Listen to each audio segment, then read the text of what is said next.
This is Akashvani. In the program Spotlight, now we bring you a discussion on emergency, a dark period in India's history on the occasion of 48th anniversary of Emergency Declaration. The participants are Dr. A. Surya Prakash, senior journalist and author of the book The Emergency, Indian Democracy's Darkest Hour, and K.V. Prasad, journalist.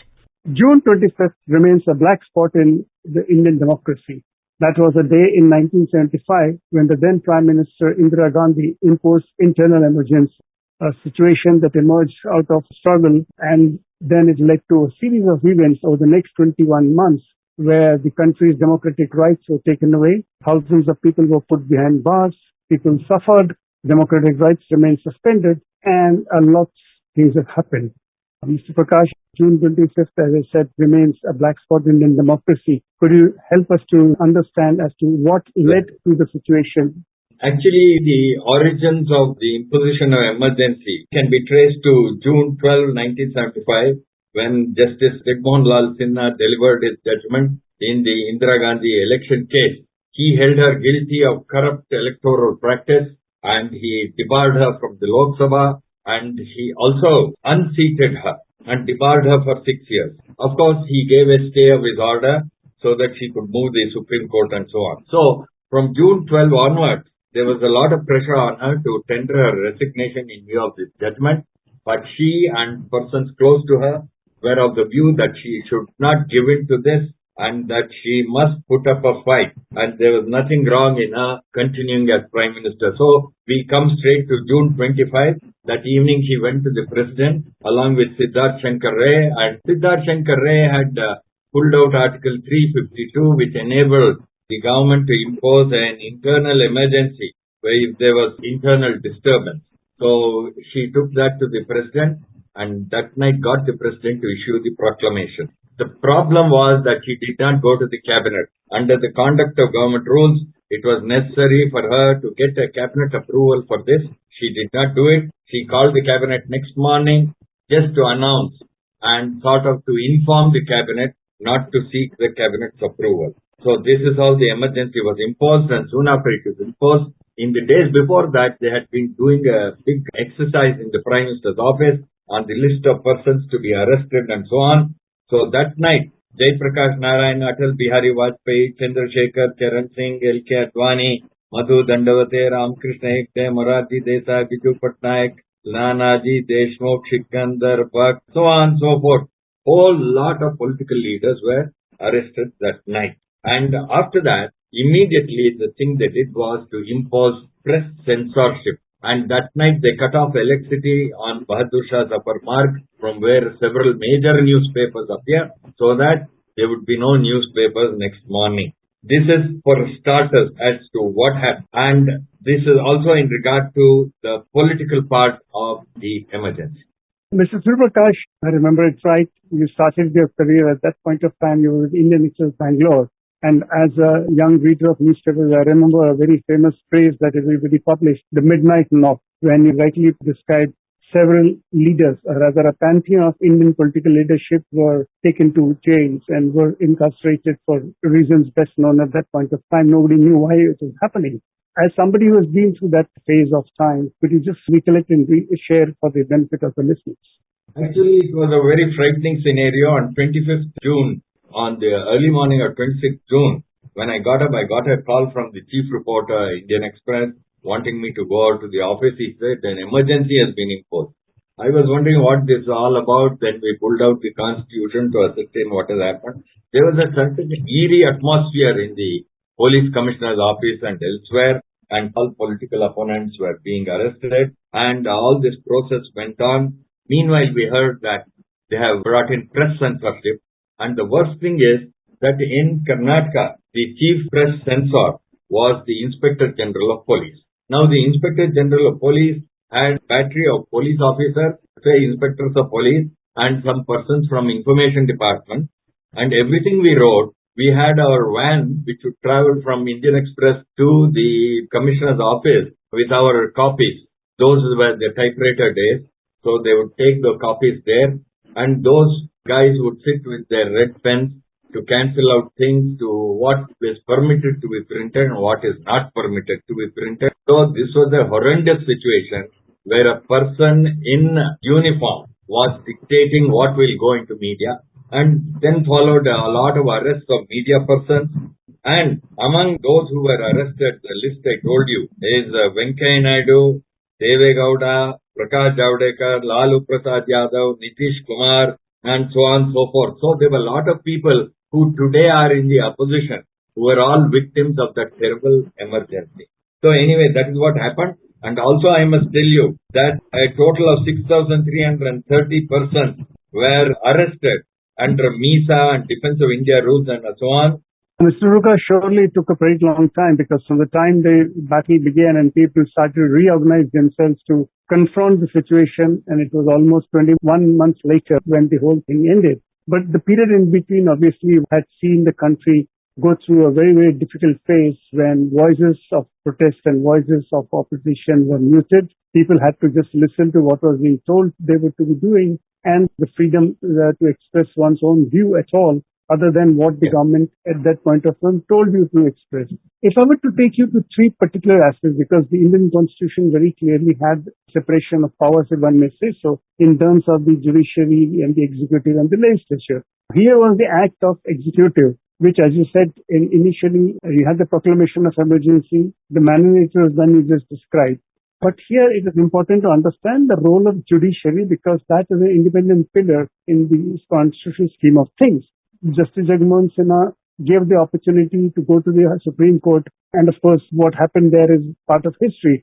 But if you can just in brief describe the judicial verdict and the judicial pronouncement on emergency.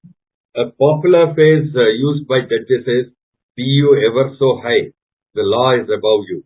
But this did not happen during the emergency, because Parliament passed the 39th Amendment to the Constitution to preempt the Supreme Court from hearing Indira Gandhi's election petition and to bar the courts from hearing election petition.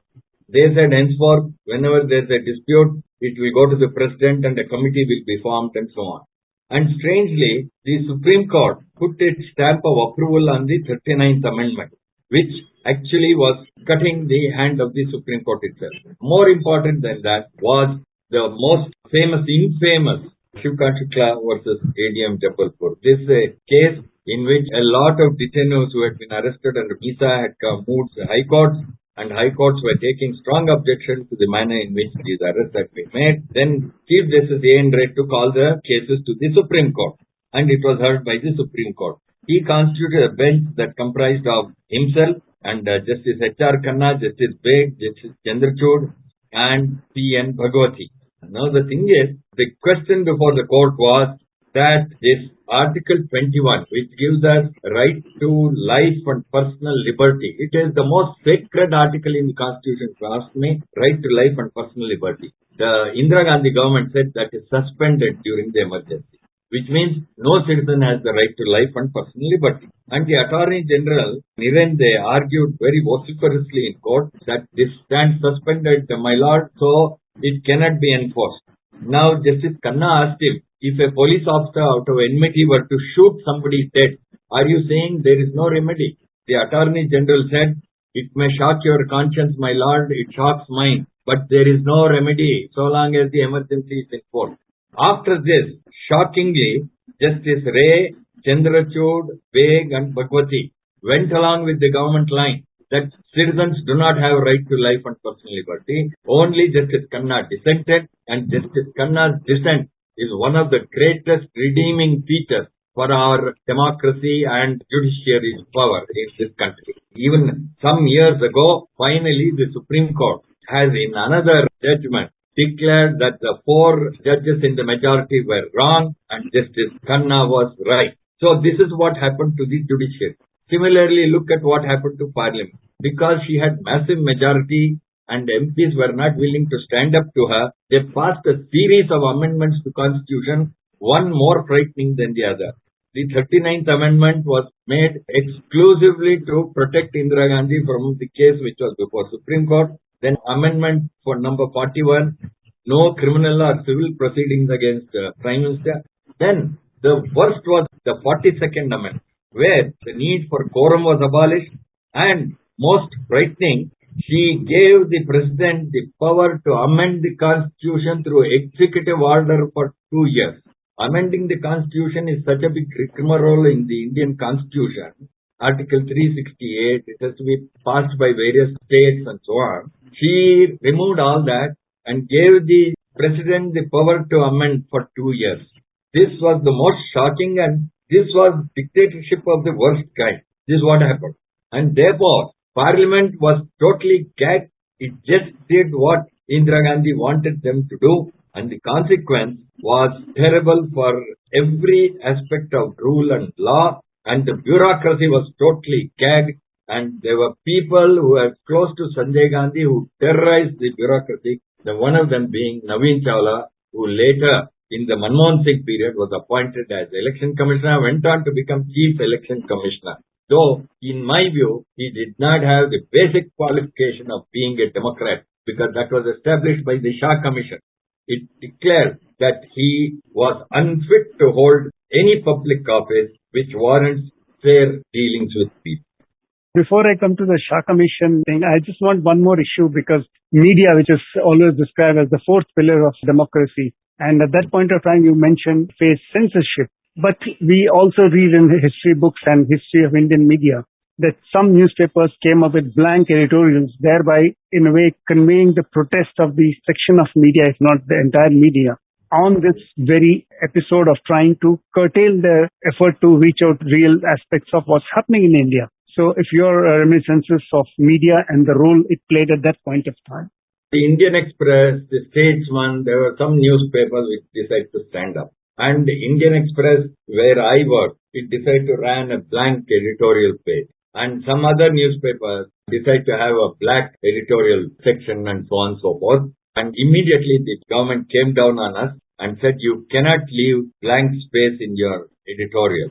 Another very funny thing happened at that time. We would pick out quotations from Rabindranath Tagore extolling the virtues of democracy. The censors would cut that out, saying, no, you cannot quote Rabindranath Tagore. So we got out Gandhi, Nehru, anyone we quoted in defense of democracy, or just saying the glories of democracy, that would be cut out. Secondly, main articles which were attacking dictators in other countries was cut out. No article should be written attacking dictators in other countries.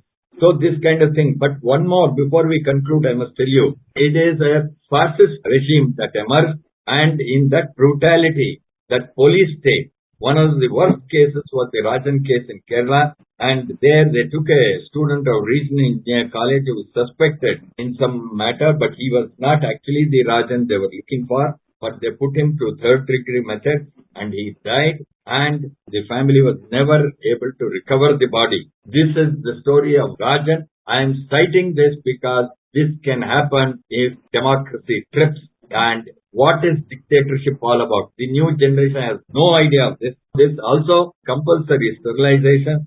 All policemen, government officials were given quotas, and they would go to the bus stands like dog vans. They would come and catch hold of men and women and throw them into the vans, take them to sterilization centers.